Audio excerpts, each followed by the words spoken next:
of guidance and some guidance, meaning that that bureau is established in every single part of the administration, army, police force, revolutionary guards, the government, wherever you can find, universities, wherever you can find a gathering, there is a representative there, and the main purpose of that person is really to indoctrine the people, but also to look at the situation, to control the situation, whether everything goes as planned, and so forth. So all of that shows really how important is the structure. As other religious experiences in the Orient, Islam and Muslims didn't have to deal with the issue of religion and politics separation or coexistence, cohabitation, and so forth. What I say, it doesn't mean I agree or I disagree with. That's the reality.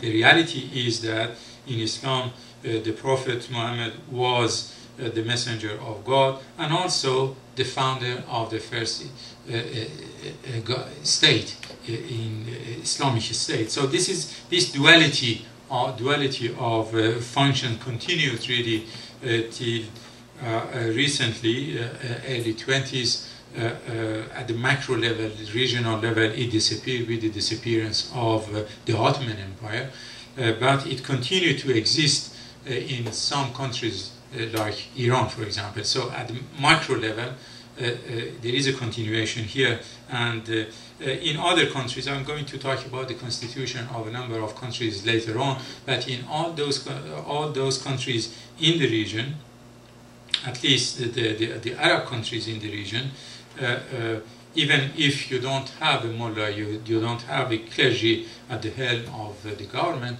but the function of the government is really to serve that purpose. So this is why we will see how that is ingrained really in the constitutions, that the predominance of religion in those societies.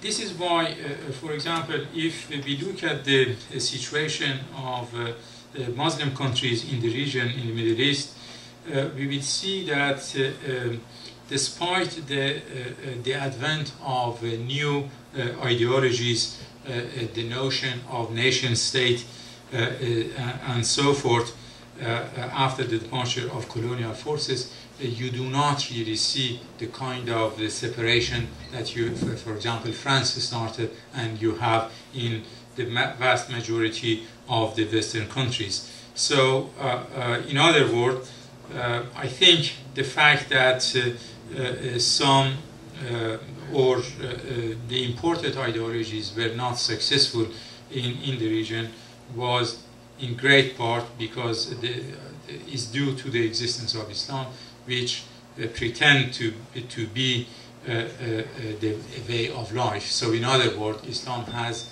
everything, at least this is the perception, has everything that a society needs in terms of political direction, economic plans, social relationship, marriage, and every other thing related really to the human being. Obviously, it doesn't mean that those functions are equally observed in all Muslim countries. There are differences, and you don't have, for example, the same marriage law, let's say, in all Muslim countries. You don't have the same dress code in all Muslim countries, despite the fact that many talk about the hijab and so forth. So, in other words, I think a number of countries, despite the fact that they put it in their constitution, the prominent place for Islam, nevertheless, they try really to dilute that predominancy some way. I'll get to that later on. So if we look at the constitution of the countries in the region, I tried to find some information about at least the most important countries in the region. In the case of Egypt, for example, Article 1st is talking about the Arab Republic of Egypt, which is a socialist democratic state. And then Article 2 is talking about Islam as the religion of a state. So how you can really reconcile a socialist democratic state with Islam and so forth? Apparently for Egyptians there is no contradiction, because again it sends us to the idea of interpretation of Islam varies from one country to the other. For a number of those countries, Islam is very revolutionary. They repeat what some Western intellectuals such as Maxime Rodinson, for example, mentioned that Muhammad is the first socialist and so forth. So this is why sometimes you see incompatible concepts in the same constitution, but we should look at those points from, in this case, from the Egyptian viewpoint. Israel, as you know, doesn't have a constitution, but in Israel, the place of religion is also extremely prominent. There too, there are a lot of tensions between seculars and religious people. The case of Turkey, very, very interesting, as you see in the news recently. The case of Turkey is probably unique in the sense that, as you see here, Article 2 of the Constitution, talking about the characteristics of the Republic, is talking about a secular and social state governed by the rule of law. So, in other words, when Kemal Atatürk and his colleagues they were preparing the Turkish Republic Constitution, they were aware of the situation that they shouldn't do that. Actually, whatever Atatürk did was to distance Turkey from the region, the rest of the region, as you saw on the map, from the possessions of the Ottoman Empire. In the case of Syria, another country, socialist republic as it says, Article number 1 is talking about a democratic, popular, socialist, and so forth state. And then Article 3 is about Islam. The religion of the president of the republic has to be Islam. And it continues talking about Sharia and so forth. Saudi Arabia, there is no need really talking about that kingdom, where God's book, as you see here, and the Sunnah of Prophet, they are the constitution of the country.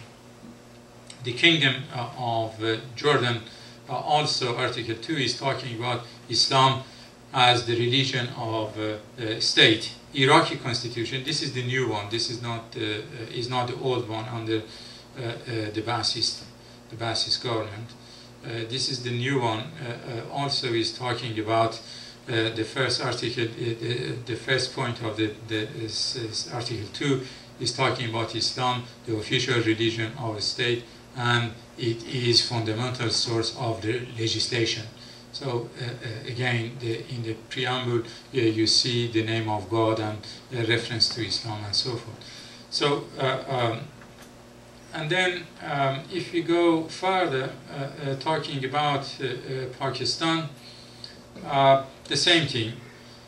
It's interesting to say that in this country too, Islam is the state religion, but maybe more importantly, the name of the country is the Islamic Republic of Pakistan.